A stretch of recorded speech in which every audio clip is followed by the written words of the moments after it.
Y este programa se dedica a estudiar la profundidad de las Sagradas Escrituras con plena confianza, pero con también todo el respeto y con toda reverencia que hay que hacerlo. ¿Por qué? Porque son las Sagradas Escrituras, la palabra de Jehová, Dios revelada para cada uno de nosotros. Así que eso es lo que nos caracteriza. Y en esta ocasión no será distinto. ¿Por qué? Porque vamos a comenzar a trabajar una serie de programas acerca del tema conociendo a Jehová Dios. Así que vamos a trabajar una serie de estudios bíblicos bajo el tema conociendo a Jehová Dios. Dios bendiga a Helen Santos, Javier Villegas que está con nosotros. Muchas gracias por, por, por apoyarnos y estar con nosotros. Así que vamos a estar trabajando el tema de conociendo a Jehová Dios y el primer programa de hoy va a estar dirigido entonces bajo el tema de la Trinidad. ¿Ok? Y va a ser algo muy interesante porque vamos a ver los detalles de este Jehová Dios, las características, los propósitos. Vamos a ver los componentes y qué hace cada una de esas partes de este Jehová Dios en toda esta serie de programas que vamos a estar trabajando. Así que le invito a que lo comparta. Sabemos que es de bendición siempre acercarnos a las Sagradas Escrituras con el propósito de conocer más a nuestro Señor Jehová Dios. Y comenzamos rapidito entonces con el tema de la Trinidad.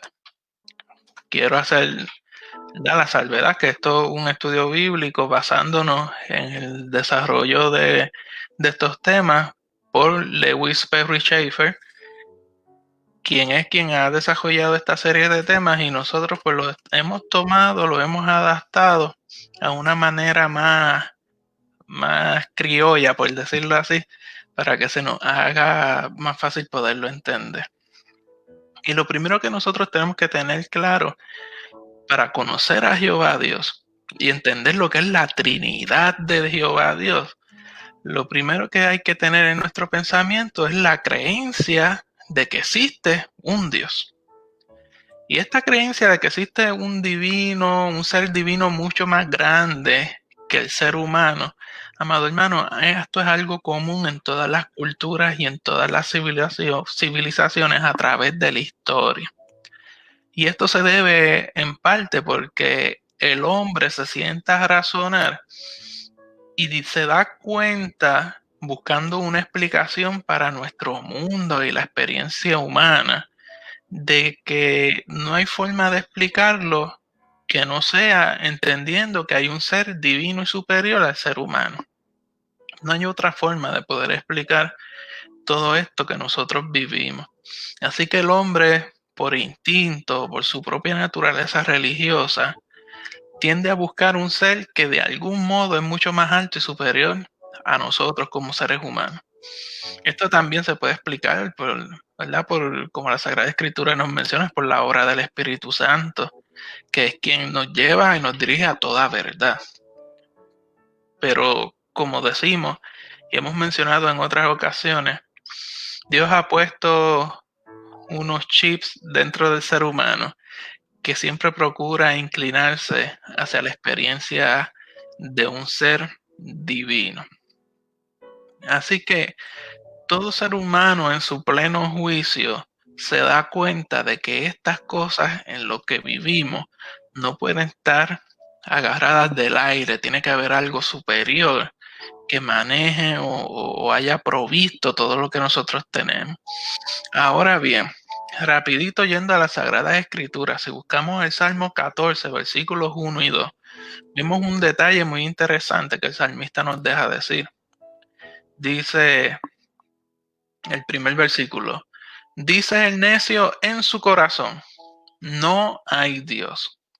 Se han corrompido, hacen obras abominables, no hay quien haga el bien. El versículo 2 continúa, Jehová miró desde los cielos sobre los hijos de los hombres para ver si había algún entendido que buscara ¿qué? A Dios. Entonces quiere decir que hay dos tipos de seres humanos. Está el necio y está el entendido, nos está diciendo este pasaje bíblico. Y esa palabra necio en el primer versículo lo que quiere decir es una persona insensata, una persona perversa, lo llama hasta loco. Cuando buscamos ese significado de necio, que es Nabal, del hebreo Nabal, y lo que te dice directamente es una persona insensata, loco, perverso. Y comienza entonces a dar una serie de descripciones: perverso, ruin, villano. Así que la persona que tiene estas características en su corazón dice que no hay Dios. Sin embargo, cuando vamos al versículo 2, esa última parte dice que Jehová miró desde los cielos sobre los hijos de los hombres, o sea, sobre toda la humanidad, para ver si había algún entendido. Entendido es sacar, del hebreo sacar, que quiere decir una persona inteligente, una persona diestra, dichosa, llena de entendimiento, una persona que alcanza éxito, que prospera, que es prudente, que es sabio. Y me llama la atención porque dice para ver si había algún entendido, que es todas estas características que dijo, que acabamos de mencionar, que buscara a Dios. O sea que es de sabios, como dice la Sagrada Escritura, el principio de toda sabiduría es el temor a Jehová. Así que buscar a Dios es de persona entendida y sabia. Y si usted está en este ambiente de buscar y conocer más la palabra de Jehová Dios, es porque usted es una persona entendida y sabia. Así que también basándonos acerca de esta expresión que vimos aquí en Salmos 14, 1 y 2, podemos darnos cuenta entonces que este fenómeno moderno, y lo hacemos en el gesto de entre comillas, de que algunos afirman ser ateos, en realidad surge de la perversión de su corazón y de la perversión de la mente humana. Y esta negación de que es posible cualquier explicación racional del universo viene de esta necedad en el corazón. Y que comúnmente el hombre no busca pruebas de su propia existencia. Porque si usted se fija, todas las cosas que son materiales, tangibles, que podemos darnos cuenta por nuestros sentidos, como que no le buscamos mucho la lógica de dónde proviene. Solamente como los puedo percibir con mis 5 sentidos, podemos decir que existen y están ahí. Ahora, la duda tal vez de que la existencia de que Dios esté puede ser también a raíz de que algo que no es tangible con mis 5 sentidos no me puedo dar cuenta de que está ahí. Sin embargo, como bien hace la aseveración o la comparación, que según el viento uno no sabe de dónde viene, a dónde va. Uno no puede verlo, pero sí uno puede percibir los efectos y sentirlo. Asimismo, en la experiencia de cuando nos acercamos a Jehová Dios, no lo vemos físicamente, pero estamos conscientes y claros de que existe, porque podemos ver los efectos de ese Jehová Dios. Ahora, vemos entonces que la revelación de Dios mediante los profetas, aún antes de que la escritura fuese escrita, y la revelación procedente de las sagradas escrituras, podemos decir que ha penetrado en cierto grado a la conciencia total del ser humano de hoy en día. Aunque el mundo normalmente, cuando decimos mundo, nos referimos a las personas que no han aceptado al Señor Jehová Dios como su Salvador, como su Dios. Este mundo puede estar ignorante de alguna parte de la revelación de las Sagradas Escrituras, pero de todos modos hay conceptos de Dios que han penetrado en el pensamiento de ellos y de toda la humanidad, de tal forma que la creencia en una especie de ser superior es generalmente cierta, incluso en hombres y mujeres que nunca han escuchado nada ni han tenido el privilegio de leer las Sagradas Escrituras. Por eso usted ve en nuestra experiencia de acá de América, del Nuevo Mundo, que cuando vinieron los colonizadores y encontraron los indígenas, que habían unos indígenas ya con unos cultos y unas celebraciones religiosas desarrolladas a distintos dioses. ¿Por qué? Porque es que eso está dentro de la humanidad del ser humano, eso es algo que Jehová Dios mismo puso dentro de todos nosotros. Por tanto, siempre está esa inclinación de poder buscar a este ser supremo. Y también vemos que los antiguos filósofos griegos, ellos ignoraban la revelación bíblica.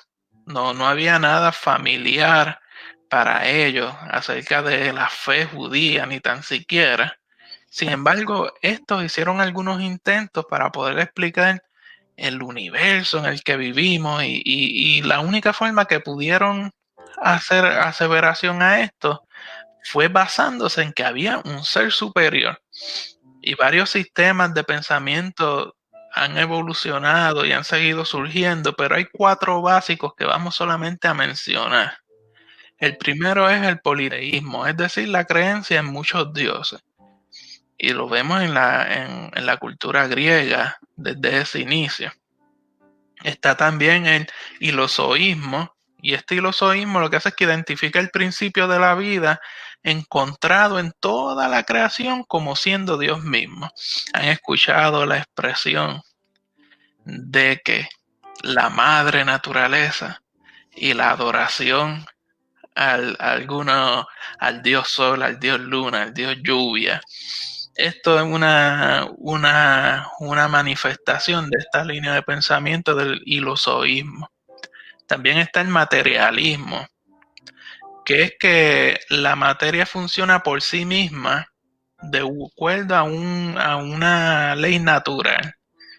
O sea, que no hace falta un Dios porque la naturaleza es que funciona así funciona la naturaleza, todo engrana, todo cae, todo es aquellas, no puede haber árbol si no hay tierra, y no hay tierra si no hay los nutrientes, y todas estas cosas es lo que se conoce como el materialismo, y esta línea de pensamiento es la que ha evolucionado hasta lo que nosotros llegamos a conocer hoy y ha variado hasta lo que conocemos como el famoso evolucionismo, que todo ha sido una evolución de lo que hay ya. Y en la cuarta línea de pensamiento es el panteísmo. Esta sostiene que Dios es totalmente impersonal e idéntico con la propia naturaleza. O sea que este Dios es inmanente, pero no es trascendente. Sí que existen muchas variantes de estos conceptos respecto a lo que es Dios. Ahora bien, hay 4 conceptos adicionales que van muy dirigidos a lo que nosotros podemos creer o entender, que nos gustaría mencionarlos también. Este es el argumento ontológico y este sostiene que Dios tiene que existir simple y sencillamente. ¿Por qué? Porque la mayoría de los seres humanos piensan que hay un Dios. Si la mayoría de los seres humanos piensan que hay un Dios, pues este Dios tiene que existir. Es lo que presenta este argumento ontológico. Este es el argumento cosmológico. Este mantiene que todo efecto necesita tener una causa suficiente. Por tanto, el universo en el que vivimos es un gran efecto y debe haber tenido un creador como causa. O sea que el creador es la causa para que el universo pueda existir.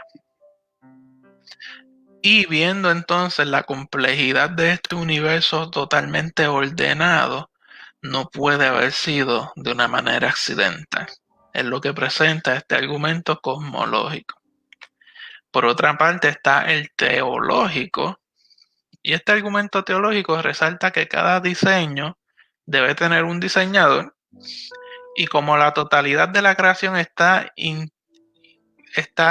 diseñada de tal forma que está interrelacionada parte por parte, como ya lo vimos en otra de las líneas de pensamiento, pues tuvo que haber existido un diseñador que creara todas estas cosas para que puedan funcionar juntas y ser contrapartes unas con otras. Y el cuarto pensamiento o argumento que vamos a traer es el antropológico. Este señala que la naturaleza y existencia del hombre resulta totalmente inexplicable. No hay forma de explicarla que no sea por la creación de un Dios.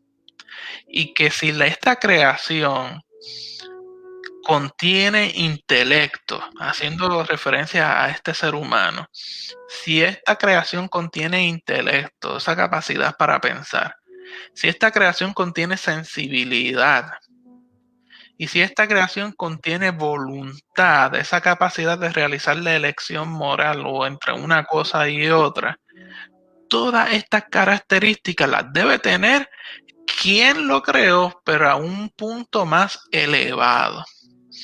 Por tanto, señala que debe haber un ser supremo, un Dios, con características similares a las del ser humano, pero con un punto más elevado. Amado hermano, todo esto son líneas de pensamiento teóricas, de filosóficas, señalando y apuntando a que existe un Dios sobre todas las cosas.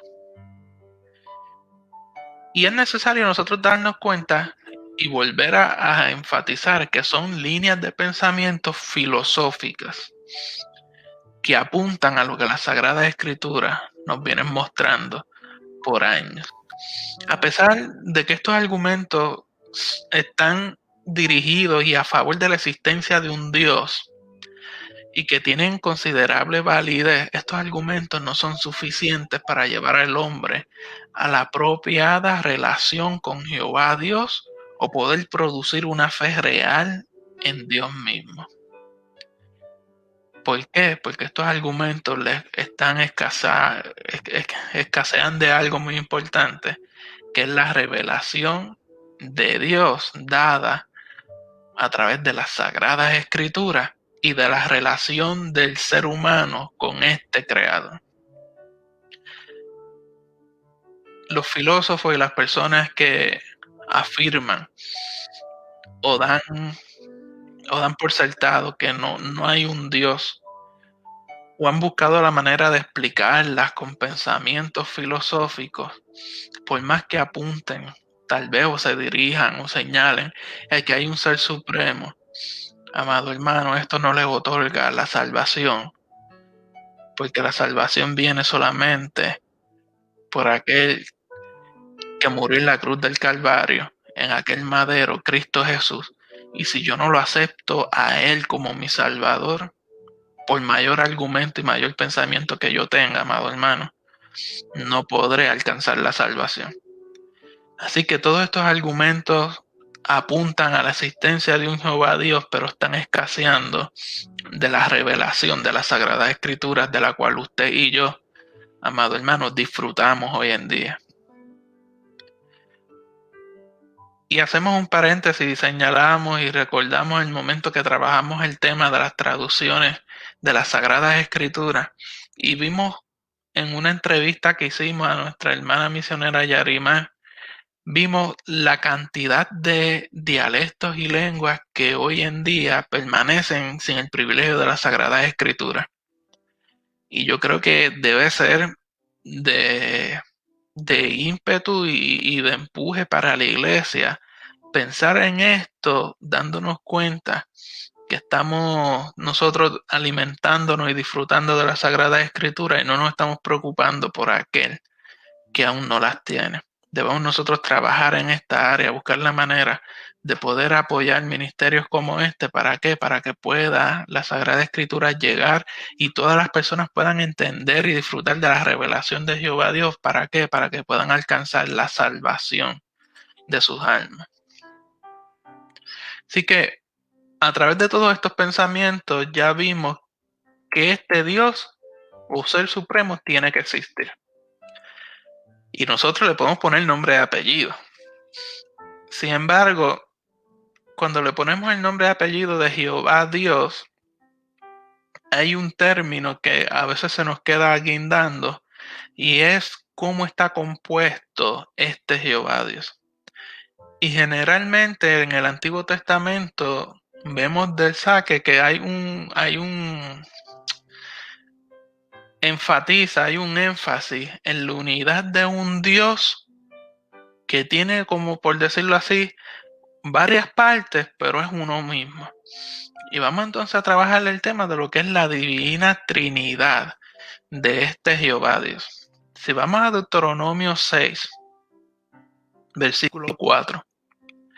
Deuteronomio 6, versículo 4. Dice: Oye Israel, Jehová nuestro Dios, Jehová uno es. Y me llama la atención porque cuando dice uno en este versículo 4, usa el hebreo echad, que lo que quiere decir es la unidad.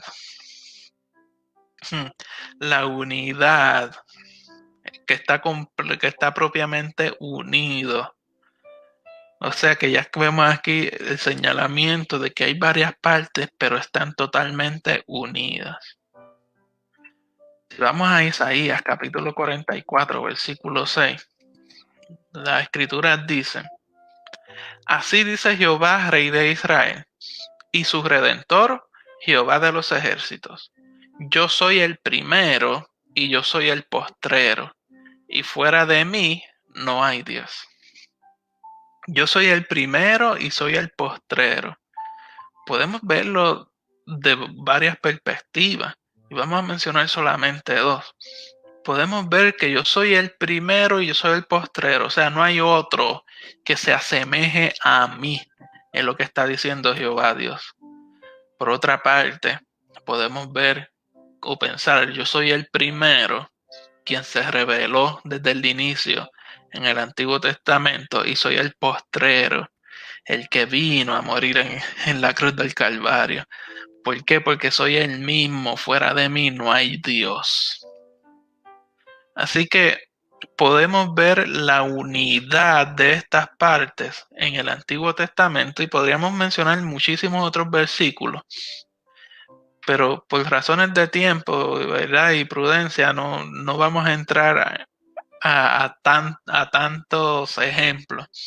Sí queremos presentar que no solamente en el Antiguo Testamento hace señalamiento a esto, sino que en el Nuevo Testamento también se enseña lo mismo.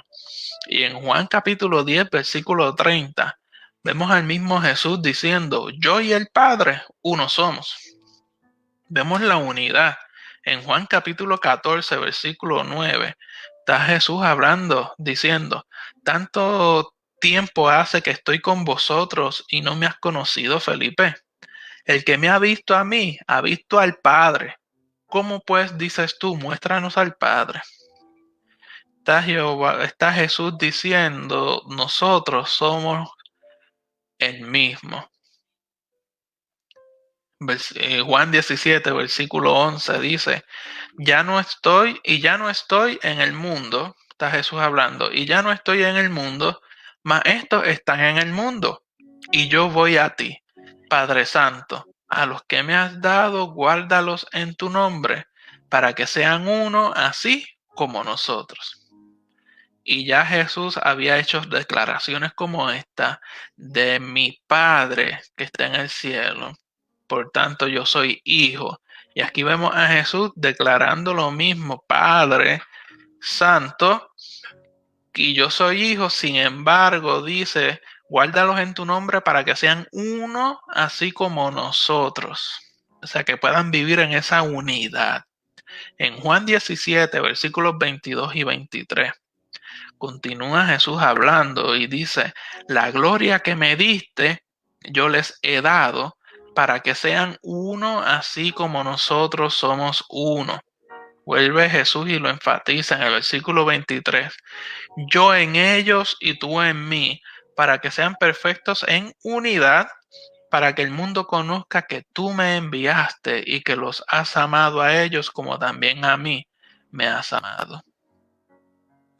Y este versículo tiene muchísimas implicaciones, pero podemos ver el énfasis de Jesús decir que el Padre y Él son uno. Pues decimos, pues es el mismo. Sin embargo, en el versículo 23 vemos que dice, para que el mundo conozca que tú me enviaste y que los has amado a ellos como también a mí me has amado. Pues vemos aquí la relación de que son el mismo, pero están, como quien dice, separados. O sea, son dos distintos que forman uno. Está Jesús hablando. ¿Por qué? Porque dice que a mí me has amado y no hay manera de amar esa expresión. No, Jesús hubiese dicho porque me he amado yo mismo. No, sino a mí me has amado. Va el amor de un lugar a otro. Por tanto, vemos aquí el señalamiento de dos partes. En Colosenses capítulo 1, versículo 15, dice, hablando acerca de Jesús, Él es la imagen del Dios invisible, el primogénito de toda creación. Así que tanto en el Antiguo Testamento como gran parte del Nuevo Testamento se indica que Dios existe en varias partes. Y estas partes las podemos llamar como Dios Padre, Dios Hijo y Dios Espíritu Santo. Y de aquí surge la doctrina de la Trinidad, que está totalmente implícita en el uso de la palabra Elohim. Y muchos consideran que la Sagrada Escritura, haber utilizado la palabra Elohim, está añadiendo este concepto de la Trinidad como un nombre para Dios. Ahora, lo que queremos ver y presentar aquí es cómo la Sagrada Escritura nos muestran que son tres partes en una. Y vamos a ver entonces en Génesis capítulo 1, versículo 26. Esta expresión está desde el inicio de la Sagrada Escritura. Dice, entonces dijo Dios, hagamos. O sea, varias personas, hagamos al hombre a nuestra imagen, conforme a nuestra semejanza. Vamos a Génesis capítulo 3, versículo 22. Vemos a Jehová Dios diciendo, he aquí el hombre es como uno de nosotros, sabiendo el bien y el mal. Ahora, pues, que no alargue su mano y tome también del árbol de la vida y coma y viva para siempre. Te está Jehová Dios diciendo que el hombre es ahora como nosotros. En Génesis capítulo 11, versículo 7. Ahora pues descendamos y confundamos allí su lengua para que ninguno entienda el habla de su compañero. Y este versículo, esta expresión de Jehová Dios se da en el evento de la Torre de Babel y está diciendo descendamos y confundamos en plural. Así que frecuentemente en el Antiguo Testamento hay distinción dentro de la naturaleza de Dios en términos de lo que es el Padre, el Hijo y el Espíritu Santo. En Isaías 7:14 habla del Hijo como Emmanuel, el Dios con nosotros, que tiene que ser distinto del Dios Padre y del Espíritu. Este Hijo es llamado en Isaías 9:6 el Dios fuerte, el Padre eterno, el Príncipe de paz. Pero vamos entonces a Salmos capítulo 2, versículo 7. El salmista está diciendo, yo publicaré el decreto, Jehová me ha dicho, mi hijo eres tú, yo te engendré hoy. Así que aquí vemos el Dios Padre referido como yo, indicando que es su propósito tener a su hijo como el supremo soberano. Vamos entonces al Salmo 104, versículo 30. Dice, envías tu espíritu, son creados y renuevas la faz de la tierra. Así que aquí vemos entonces la distinción del Espíritu Santo, donde el Señor envía a su Espíritu.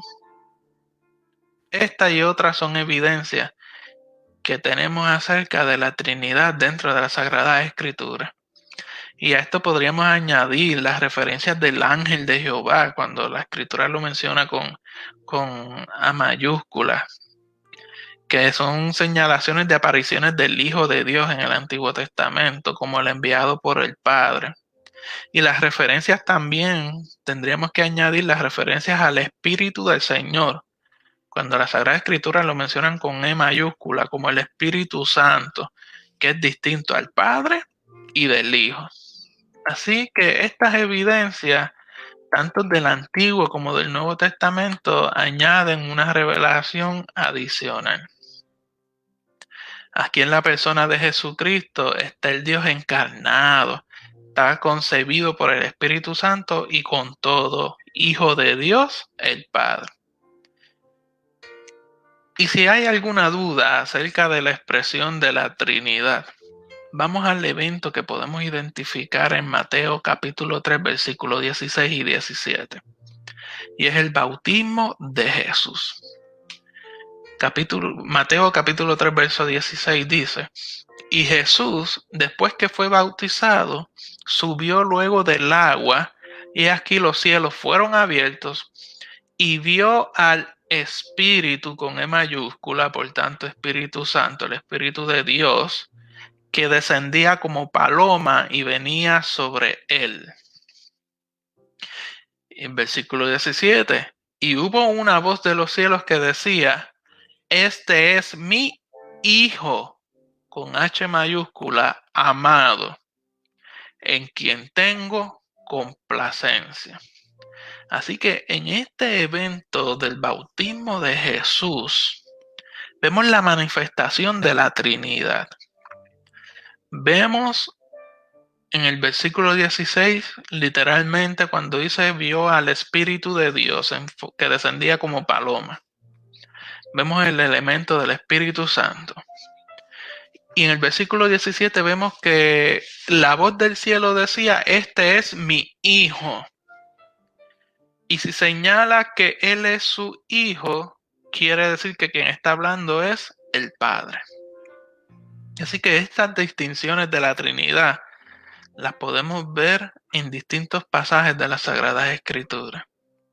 Podríamos tal vez darle un vistazo a Juan capítulo 14, versículos 16 y 17, donde está Jesús hablando, diciendo, y yo rogaré al Padre, y os dará otro consolador, para que esté con vosotros para siempre. ¿Y quién es este consolador? El versículo 17 dice, el Espíritu de verdad, al cual el mundo no puede recibir porque no le ve ni le conoce, pero vosotros le conocéis porque mora con vosotros y estará en vosotros. Así que está Jesús el Hijo hablando, que le va a rogar al Padre para que envíe al Espíritu. Aquí vemos la expresión de la Trinidad. Podríamos también ver también en Mateo 28, versículo 19, donde Jesús está dando la gran comisión y diciendo, por tanto, id y haced discípulos a todas las naciones, bautizándolos en el nombre del Padre, y del Hijo, y del Espíritu Santo. Así que está Jesús señalando constantemente que este Jehová Dios está, por decirlo así, compuesto de tres partes o tres personas, el Padre, el Hijo y el Espíritu Santo. Hay muchas indicaciones, amado hermano, en el Antiguo como en el Nuevo Testamento, de que Dios existe como trino y uno a la misma vez. Y esto es lo que ha conformado, como ya mencionamos, la doctrina de la Trinidad, que es un hecho central de todas las creencias cristianas ortodoxas, desde los principios de la Iglesia hasta el tiempo de hoy. Y cualquier desviación de lo que sea la Trinidad puede ser considerado como algo que se aísla de la verdad de las Sagradas Escrituras. La palabra Trinidad no aparece de manera directa dentro de las Sagradas Escrituras, pero cuando estudiamos estos pasajes que hemos visto, como decimos, abuelo de pájaro, podemos darnos cuenta que el concepto Trinidad es uno claro y es un concepto bíblico. ¿De qué? De que Jehová Dios está compuesto del Padre, del Hijo y del Espíritu Santo. Pero ¿cómo es eso posible que esté compuesto de tres partes? Bueno, amado hermano, usted como ser humano es cuerpo, alma y espíritu. El cuerpo es esto con lo que sentimos y vemos. El alma es el asiento de nuestras emociones y el espíritu es la vida que fue depositada en usted. Otra explicación podría ser de que está compuesto el huevo. Cascarón, clara y yema. Algo así se dice. Y los tres elementos, uno son el huevo. Jehová Dios podríamos decir que es el huevo compuesto del Padre, del Hijo y del Espíritu Santo. Aún la naturaleza, amado hermano, señala este concepto. Lo interesante de esto es que las personas de la Trinidad, lo que es Padre, Hijo y Espíritu Santo, tienen atributos, ¿verdad? O cualidades que son iguales en ellos tres. Sin embargo, hay otras cualidades que son específicas de cada uno. Y eso es algo maravilloso porque vemos aquí nuevamente el compuesto de, por decirlo así, de tres elementos, pero que son uno solo. Y todo eso lo podemos ver y encontrar en las Sagradas Escrituras, amado hermano. Para entender esto, a veces el pensamiento humano, si lo razonamos muy fríamente, no nos vamos tal vez hasta a enredar demasiado, porque es que no hay una comparativa humana o natural de cómo verlo. Sin embargo, la palabra nos enseña que bienaventurado el que creyó sin haber visto. Así que nosotros, hay cosas en la Sagrada Escritura difíciles de comprender. Sin embargo, cuando las estudiamos nos damos cuenta de ellas, sabemos que son así, no la puedo tal vez digerir y entenderla como quisiera, pues yo le aplico la fe y lo creo porque está presentado en la Sagrada Escritura, en la palabra de Jehová Dios. Y mencionamos que hay unos atributos que son comunes dentro de este Jehová Dios compuesto de Padre, Hijo y Espíritu Santo. Son iguales para la persona de la divinidad. En Juan capítulo 4, versículo 24. Juan capítulo 4, versículo 24, está Jesús hablando y diciendo, Dios es espíritu. Y los que le adoran en espíritu y en verdad es necesario que adoren. Así que vemos el señalamiento de que esta divinidad es espíritu. Vamos entonces a Juan capítulo 5, versículo 26. Vemos Jesús hablando nuevamente, porque como el Padre tiene vida en sí mismo, así también ha dado al Hijo el tener vida en sí mismo. O sea que interesante, el Padre tiene vida en sí mismo. No hay nada que le dé vida a Él. Por tanto, el Padre mismo, Dios mismo es vida. Ya vimos que Dios es espíritu y que Jehová Dios es vida. En Éxodo capítulo 3, versículo 14.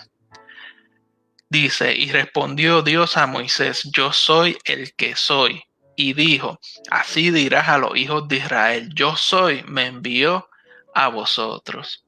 O sea, no hay nada que se me compare y no hay nada que me mantenga a mí. Yo soy el que soy, yo soy el que existo por mí mismo, es lo que está diciendo Jehová Dios. Así que Jehová Dios es un Dios que existe por sí mismo. En Salmo 145, versículo 3, nos dice, Grande es Jehová y digno de suprema alabanza, y su grandeza es inescrutable, no se puede contar, no se puede entender. Es un Jehová Dios infinito. En Salmo 102, versículo 27, dice, pero tú eres el mismo y tus años no se acabarán.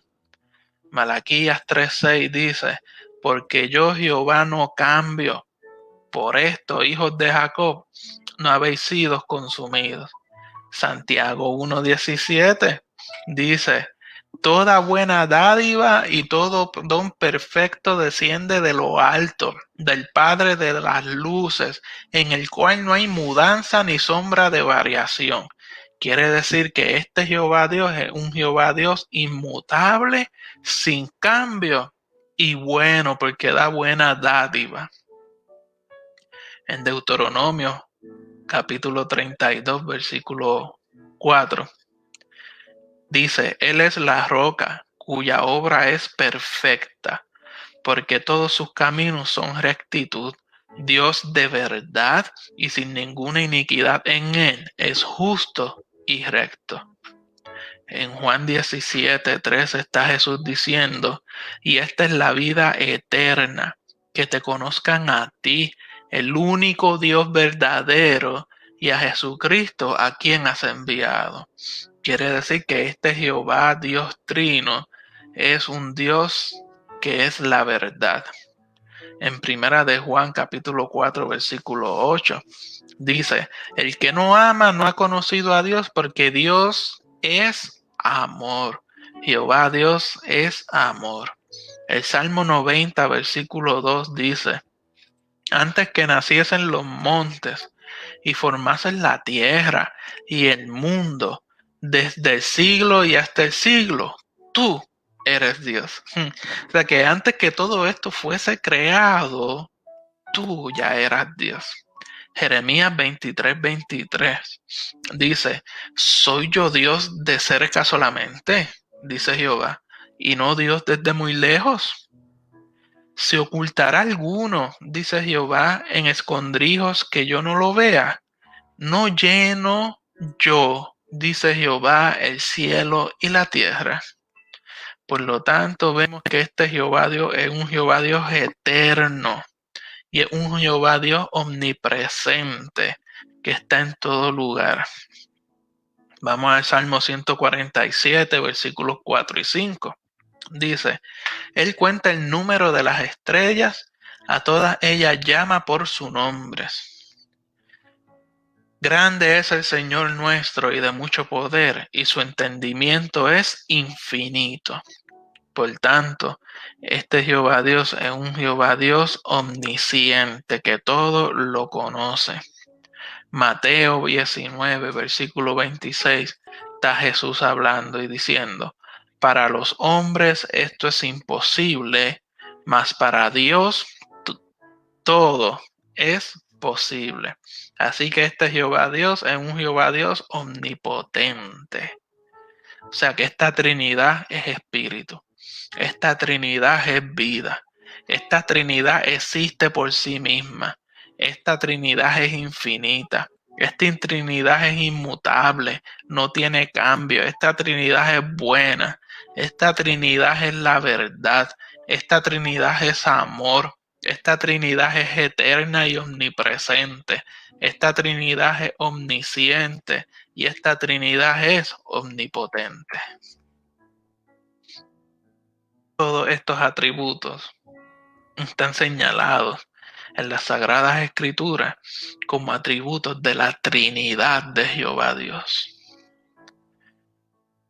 Y como bien mencionamos, hay otras variantes que podemos ver entonces de características y atributos de cada una de esas partes que forman la Trinidad. Pero pasemos entonces a ver cómo este Jehová Dios es un Jehová Dios de completa soberanía. Y es que los atributos de Dios lo que hacen es que ponen de manifiesto que Dios es lo supremo, sobre todo lo existente. No hay nada que sea más grande, no hay nada que tenga mayor poder que Él, no hay nada que tenga mayor autoridad o gloria. No hay nada, amado hermano, entonces, ninguna entidad que sea superior a él. Por tanto, este Jehová Dios trino es un Jehová Dios soberano, quien va por encima de todas las cosas. Y este Jehová Dios soberano, inmensamente, y es de estas paradojas que a veces uno no entiende, este Jehová Dios soberano, que nada se va por encima de él, decidió darle al hombre la capacidad de elección. Dentro de su perfecta voluntad, Dios se ha complacido en dar a los hombres una medida de libertad y de elección. Y para el ejercicio de esta elección, Dios mantiene al hombre responsable de estas elecciones. Sin embargo, a causa de estar el hombre en su estado depravado, de pecado, ciego e insensible a la obra de Jehová Dios, aparece claro en las Escrituras que los hombres no deben apartarse de Jehová Dios, suprimiendo al espíritu, a esa vida que fue depositada en sus corazones. Y lo vemos cuando Jesús habla en Juan capítulo 6, versículo 44, cuando dice: ninguno puede venir a mí si el Padre que me envió no le trajere, y yo le resucitaré en el día postrero. En Juan capítulo 16, versos 7 al 11, dice: pero yo os digo la verdad, os conviene que yo me vaya, porque si no me fuera, el Consolador no vendría a vosotros, mas si me fuere, os lo enviaré. Y cuando Él venga, convencerá al mundo de pecado, de justicia y de juicio. De pecado por cuanto no creen en mí, de justicia por cuanto voy al Padre y no me veréis más, y de juicio por cuanto el príncipe de este mundo ha sido ya juzgado. O sea que dentro de esta experiencia de la medida de libertad y elección que tenemos, el conocimiento de Jehová Dios es dado por medio del Espíritu. Y usted dirá: wow, pero ¿y entonces cómo vamos a hacer esto? Bueno, ya vimos todos los atributos que tiene Jehová Dios, la capacidad y el poder que tiene para podérseles revelar a la humanidad. Por otra parte, amado hermano, las Sagradas Escrituras nos enseñan y nos muestran que nosotros somos templo del Espíritu Santo, por tanto ese Espíritu mora dentro de nosotros, y la revelación a la humanidad puede ser por medio de la iglesia, dirigida por el Espíritu que está dentro de nosotros. ¿Para qué? Para salvación. Así que nosotros tenemos que darnos cuenta y entender que el ser humano es responsable de la incredulidad, de no creer en el Señor Jesucristo para que pueda ser salvo. Sin embargo, por medio del Espíritu Santo que mora en usted y en mí, pueden proceder al arrepentimiento. ¿Por qué? Porque ese Espíritu Santo es el que nos dirige. En Filipenses 2:13 dice: porque Dios, el que en vosotros produce así el querer como el hacer por su buena voluntad. Así que ese Espíritu que está dentro de nosotros es el que nos dirige y nos impulsa a poder llevar el Evangelio para que todos procedan al arrepentimiento y alcancen la salvación. Por tanto, es revelación y mover del Espíritu Santo. Le damos gracias al Señor porque dentro de lo que hemos visto en la noche de hoy podemos darnos cuenta de que verdaderamente existe un Dios. Y podemos darnos cuenta de que varios argumentos, aún que no son teológicos o bíblicos, apuntan a la existencia de este Dios, y pudimos ver que este Dios es un Dios trino, compuesto de Padre, Hijo y Espíritu Santo, siendo uno solo, Jehová Dios. También pudimos ver que este Jehová Dios tiene varias características que podemos estudiar. Inclusive tiene nombres que lo identifican, que no entramos en ello porque ya trabajamos el estudio sobre los nombres de Dios y cada nombre de Dios tiene una consecuencia en mí por haber creído en él. Así que si quieres saber más sobre esto, le invito a que busque los programas anteriores y busque el programa de los nombres de Dios para que pueda conocer características de este Jehová Dios que tienen implicaciones en mí como creyente. Vimos los distintos atributos de Jehová Dios. Vimos que este Jehová Dios está por encima de todo, teniendo la soberanía de todo. Y que aún dentro de esa soberanía, como Él ha depositado el Espíritu Santo en nosotros, para que more en nosotros, por medio de la iglesia, siguiendo el mandato de Jehová Dios, ese propósito soberano, podemos alcanzar las demás vidas. Así que, amado hermano, la intención es que nosotros conozcamos, entendamos y profundicemos de quién es este Jehová Dios al que nosotros le servimos. Así que sepa que esta es una serie de estudios de conociendo a Jehová Dios y que estaremos trabajando bajo esta dirección. Hoy trabajamos el enfoque de la Trinidad. Luego vamos a ver cada una de las partes, las características, las implicaciones de cada uno. Dios le bendiga muchísimo. Gracias por haber estado con nosotros en el programa Tu Palabra, qué bendición. Rosa Rodríguez, Madre Rivera, Pablo Lozada, Israel Santos, Damaris Morales, Carlos Torres, María Santos, Eneida, Dios te bendiga, Raymond Maldonado. Gracias por haber estado con nosotros en el programa Tu Palabra, qué bendición. Y a todos los que nos escuchan y nos siguen a través de la red de emisoras de Radio Metaver, en Massachusetts, en New York, en Puerto Rico, en Ohio, Carolina del Norte y del Sur, en México, Chile. Amado hermano, es un privilegio y le pedimos que se mantenga orando por el ministerio de Tu Palabra, qué bendición, para que podamos seguir edificando al cuerpo y conociendo a este Jehová Dios en quien hemos creído. Dios le bendiga muchísimo y nos vemos en el próximo programa de Tu Palabra, que bendice. Deseamos haber bendecido su vida trayendo el aliento de la palabra de Dios. Recuerde que puede escribirnos al email tupalabra@tusonidocristiano.org. Gracias por haber sido parte del programa Tu Palabra. ¡Qué bendición! Tu palabra que ahuyenta mis dudas y que trae luz